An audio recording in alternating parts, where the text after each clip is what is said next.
Sudah lengkap semua. Ini sudah. Iya, yang asli semua di dalam itu. Iya.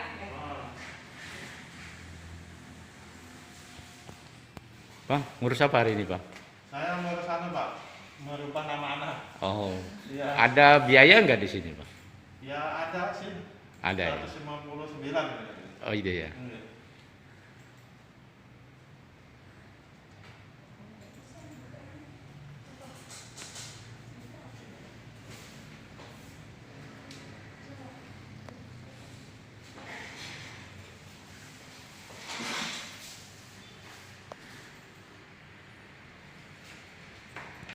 Ini kemarin pada tanggal 13 Februari kita ada memberikan saksi keluarga yang pada tanggal 17 memang ada melihat kepulan asap di Taman Nasional. Selain itu juga kita menghadirkan saksi dari BPBD yang menyatakan memang ada kebakaran di Sungai Peru pada tanggal 17 Februari. Sungai Peru itu masuk wilayah Taman Nasional. Pertanyaan saya, dari yang sudah ditampilkan di sini, ini kan kebetulan ada dua titik seolah-olah ini ada titik merah, terus kemudian ada dua titik merah seperti itu ya. Itu bisa disimpulkan atau tidak? Ketika ahli menurut bacaan ahli, ini sebenarnya titik apinya ini ada berapa titik? Atau memang hanya dua titik seperti itu? Atau sebenarnya banyak? Nggak kita tahu yang pasti karena ini kan diamannya di atas tapi sudah ada indikasi ini ada indikasi ya nah ini ada kejadian kebakaran Ada kejadian kebakaran. Cuman mas saudara ini menimbulkan titik-titik itu bukan menyebutkan bahwa itu hanya dua titik, hanya tiga titik, bukan seperti itu ya? bukan Oh, nanti bisa dikatakan banyak. kejadian bisa banyak Lanjut sedikit. Lanjutkan. Terus kemudian 21 di sini ada yang di luar ada yang di dalam ada yang di luar, ada yang di dalam. Ini adalah pembatasan KS. Tadi saudara menyatakan bahwa menurut ahli menyatakan bahwa satelit yang digunakan adalah satelit 8 atau Sikongi ya. Itu tadi satelit 8 Amerika. Iya, satelit 8 berapa ya? Amerika berapa Oke, 8. Ketika itu kan yang dipakai hanya khusus Indonesia. yang mata ya Hanya khusus Indonesia digunakan berdasarkan peraturan KLH tadi ya. ya kalau ASEAN itu seluar ASEAN Sulawesi Asia. Baik. Untuk bisa mencapai tempat titik kembali, ini kan artinya di sini dilewati Pak ya. Di sini kemudian tidak dilewati makanya tidak terbaca. ya. Untuk sampai di sini kembali itu perlu waktu berapa lama? Berapa jam? Itu kembali dari Nah, ini contoh Pak. Ini kan memungkinkan satelit itu memungkinkan kembali melewati wilayah yang sama. orbit Nah, oke.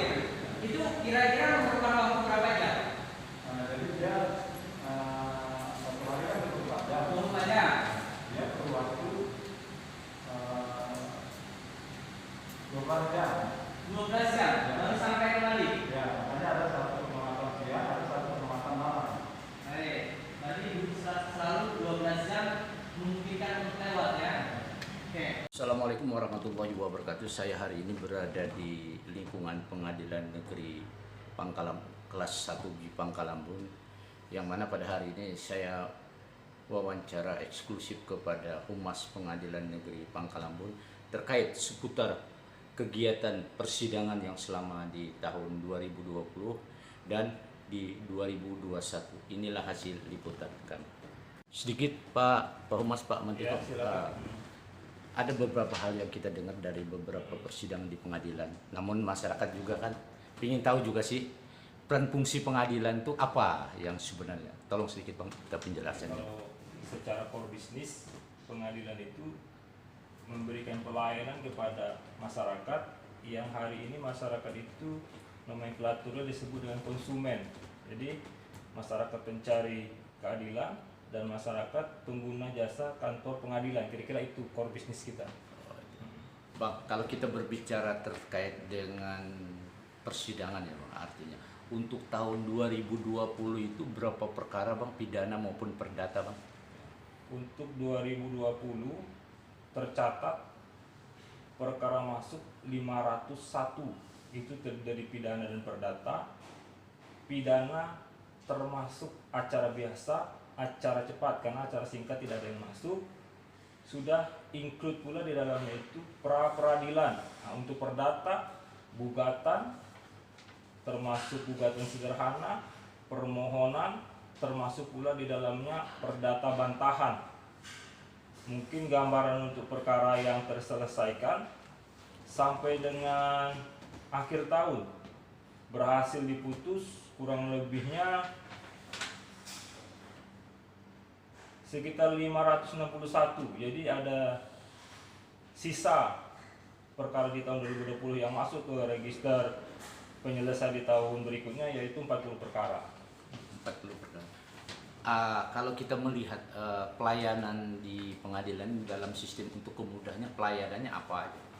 Karena kita sekarang itu sudah menggunakan PTSP ya, pelayanan terpadu satu pintu, sehingga masyarakat itu memiliki aksesibilitas yang tinggi untuk mendapatkan informasi menyangkut kebutuhan tadi, apa-apa yang diperlukan bagi pencari keadilan maupun pengguna jasa kantor pengadilan itu tadi. Bahwa selain daripada itu, kita memiliki pelayanan-pelayanan virtual, hotline seperti nomor telepon yang dapat dihubungi, atau WhatsApp, pelayanan atau virtual service, sehingga memberikan kemudahan bagi masyarakat, termasuk data di website yang sangat lengkap dan mudah diakses.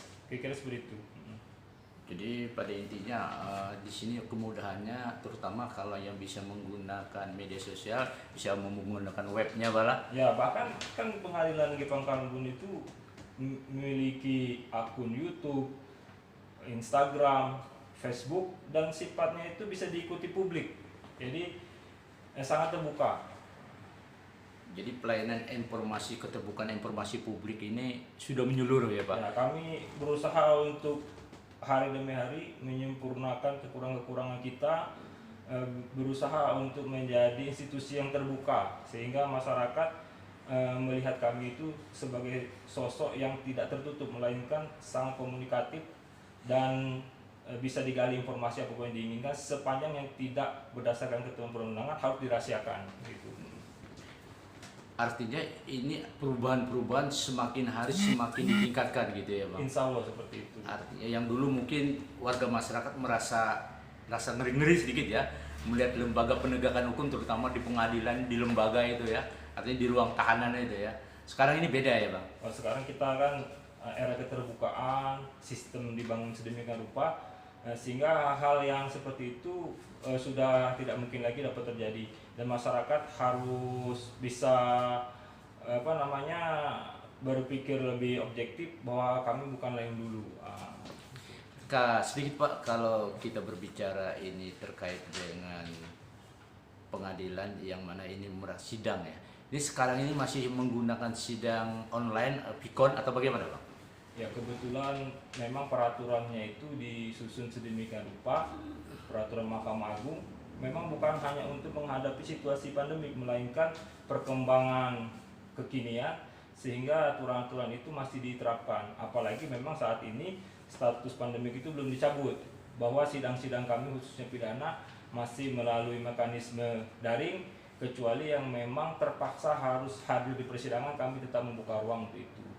Nah, terkait perkara perdata sendiri, selain karena ada aplikasi sidang elektronik yaitu melalui sistem informasi pengadilan, bahwa kecuali pembuktian mereka tetap hadir di lapangan untuk bukti surat dan saksi, bahwa sidang-sidang itu dilakukan via daring sebagaimana sidang pidana, hanya dengan aplikasi tersendiri yang berbeda dengan peraturan mengenai persidangan pidana tadi.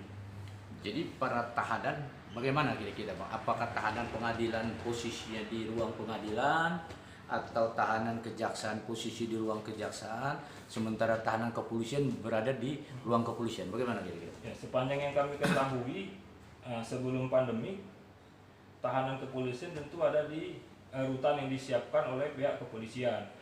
Sedangkan tahanan di fase penuntutan sampai dengan fase persidangan di rutan. Akan tetapi kebijakan itu berubah seiring dengan kondisi pandemik.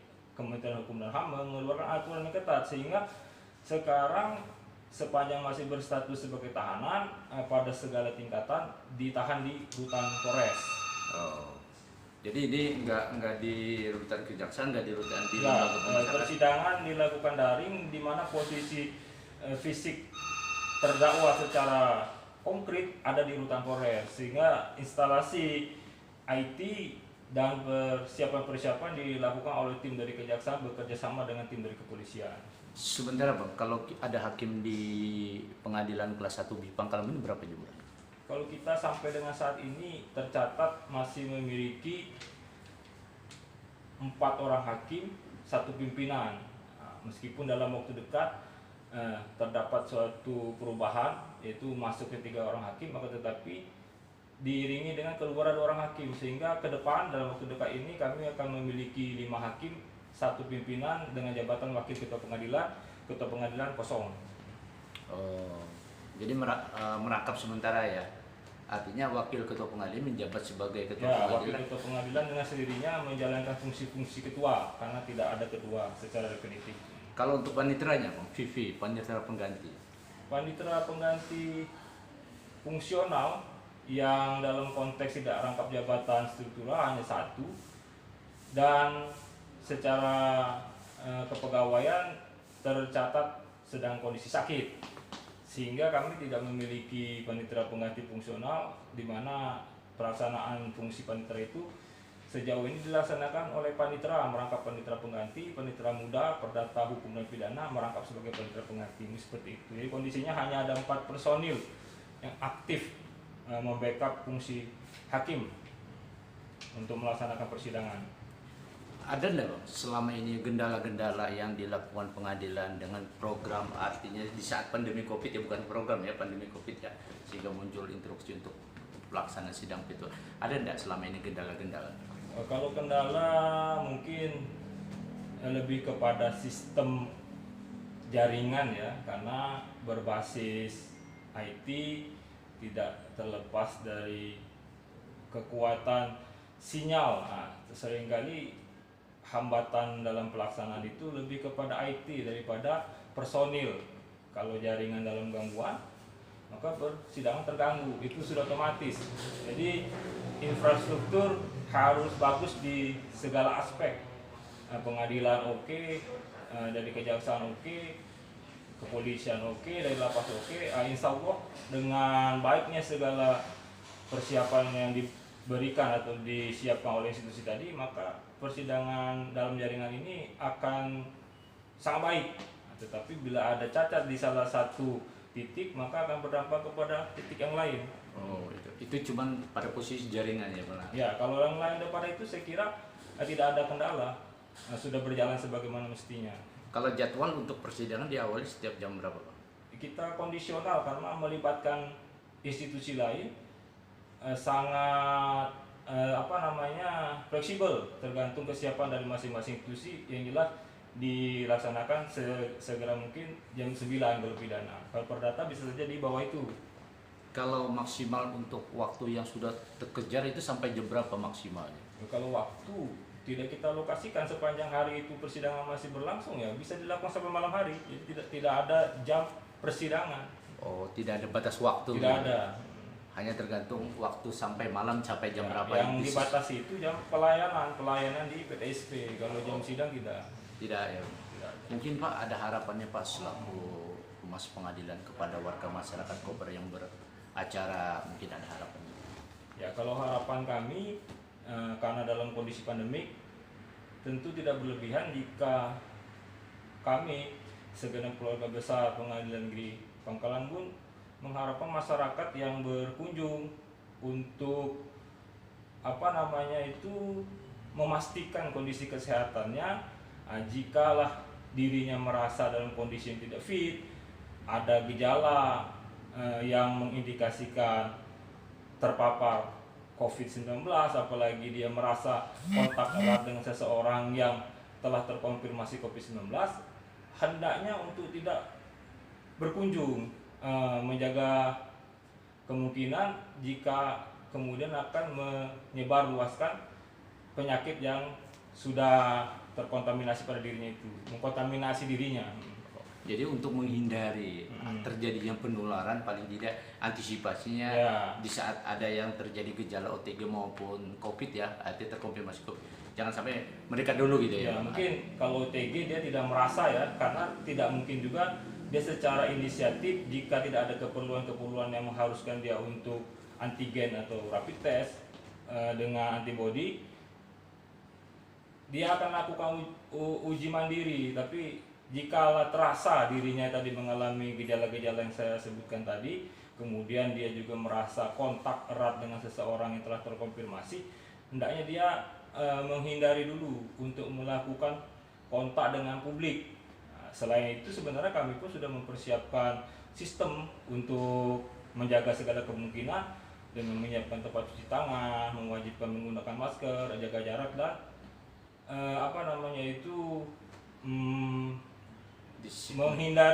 menghindari kontak secara langsung dengan orang-orang yang notabene di luar keluarga besar pengadilan. Oke. Demikian wawancara kami sekilas kepada Humas Pengadilan Negeri Kelas 1 di Pangkalambun. Apa yang disampaikan beliau, mudah-mudahan masyarakat bisa mencerna lebih maksimal. Terima kasih Pak Mantiko, selamat bekerja Pak. Ya, terima kasih. Ini kan ada beberapa tindakan yang telah dilakukan oleh pihak penegakan hukum, terutama mengenai para tersangka.